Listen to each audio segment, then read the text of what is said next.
Covid का दौर खत्म होने के बाद से हार्ट अटैक के मामले अक्सर देखने को मिलते हैं। इसमें 12 साल के बच्चे से लेकर 45 साल तक के उम्र के लोग शामिल हैं। इनके वीडियो सोशल मीडिया पर वायरल होते रहते हैं। कभी कोई पार्टी करते हुए तो कोई डांस करते हुए या फिर बातचीत करते हुए अचानक से मर जाता है।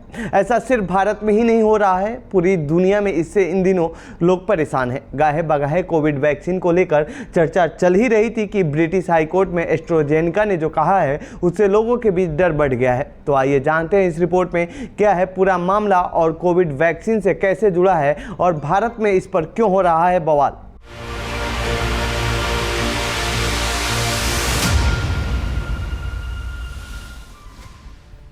कोविड वैक्सीन का मामला कैसे पहुंचा ब्रिटिश हाईकोर्ट। दरअसल ब्रिटिश हाईकोर्ट में अप्रैल 2021 में एस्ट्राजेनेका के खिलाफ केस दर्ज कराया गया था। इस केस को एक ब्रिटिश नागरिक जेमी स्कॉट ने दर्ज कराया था। करीब 1.5 साल की सुनवाई के बाद एस्ट्राजेनेका ने कोर्ट में मान लिया है कि उसकी वैक्सीन के चलते थ्रोम्बोसाइटोपेनिया सिंड्रोम जैसे साइड इफेक्ट हो रहे हैं। आसान शब्दों में कहें तो वैक्सीन के चलते खून के थक्के जम रहे हैं, जो कि लोगों में हार्ट अटैक और ब्रेन हेमरेज की वजह बनता है। पिछले 1-1.5 साल से आ रहे हार्ट अटैक के मामलों को इससे जोड़कर देखा जा रहा है। जेमी ने यह मामला उस समय दर्ज कराई थी जब उन्होंने कोविड से बचने के लिए ऑक्सफोर्ड यूनिवर्सिटी और एस्ट्राजेनेका फार्मा द्वारा विकसित कोविड वैक्सीन लगवाई थी। तो इसके कुछ समय बाद जेमी को ब्रेन हेमरेज हुआ। 2 बच्चों के पिता जेमी काम करने के लायक नहीं रहे। इसके बाद उन्होंने एस्ट्राजेनेका के खिलाफ ब्रिटिश हाईकोर्ट में केस दायर किया था। भारत में क्यों हो रहा है बवाल।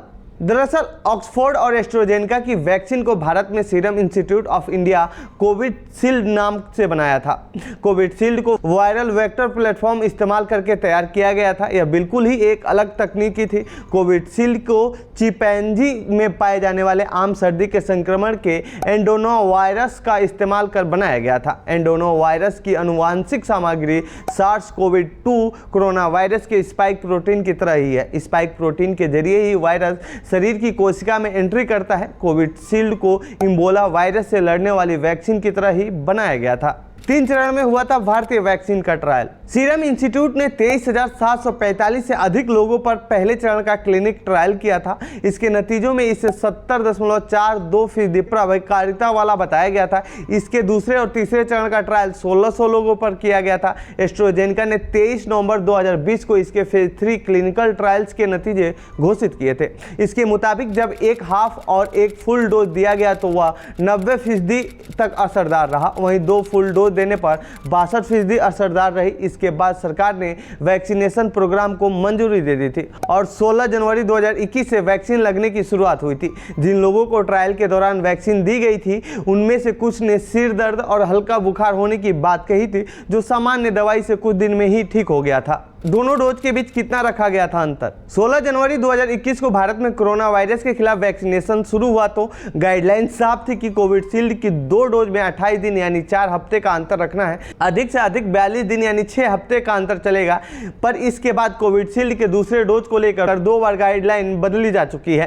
केंद्र सरकार ने गाइडलाइन जारी की कि कोविशील्ड के 2 डोज 12 से 16 हफ्ते यानी 3 से 4 महीने के अंतर पर रखना होगा। हार्ट अटैक के मामलों को लेकर ICMR के जांच में क्या निकला। भारत में 16 जनवरी 2021 से वैक्सीनेशन शुरू हुई थी और साल 2022 में भारत में हार्ट अटैक के मामलों में अचानक से 25 से 30% का उछाल आ गया।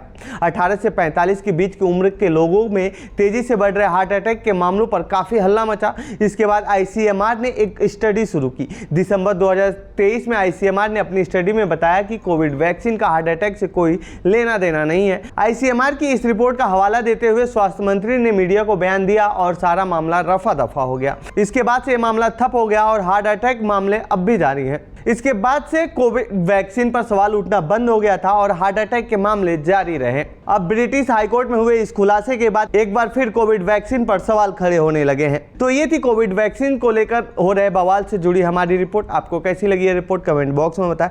साथ ही इस पूरे मामले पर आप क्या कहना चाहते हैं कमेंट बॉक्स में लिखें। बाकी देश दुनिया की खबरों के लिए बने रहिए जनसत्ता के साथ। धन्यवाद।